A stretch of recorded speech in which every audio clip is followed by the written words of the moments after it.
মানুষ সফরে গিয়ে, এমনকি নামাজি মানুষ অনেক সময় সফরে গিয়ে সালাত আদায় করে না, মনে করে যে পরে একসাথে গিয়ে পড়ে নেবে। তারপরে দেখা গেল তার সফর শেষ হয়ে গেছে, বাড়ি চলে এসছে, আর 4-5টা নামাজ ছুটে গেছে। এখন সেই ব্যক্তি কি কসর করবে নাকি ইমাম করবে?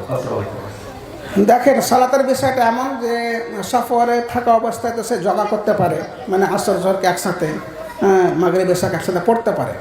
ঠিক আছে, যখন সময় হবে বা একসাথে পড়ে নিতেই হবে।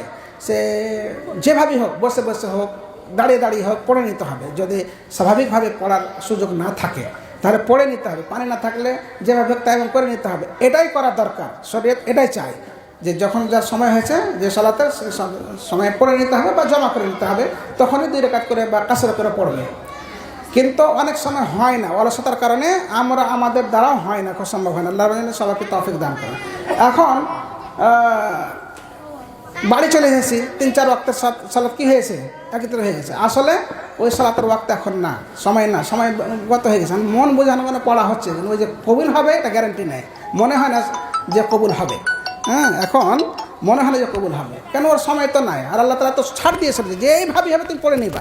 তা আমরা তো এটা পালন করিনি আমার অলসতার কারণে। তো তারপরে মন বোঝানোর জন্য আপনি পড়বেন, তখন কিন্তু আপনাকে এখন 4 রাকাতই পড়তে হবে। এখন ওই ডিসকাউন্ট আপনি পাবেন না।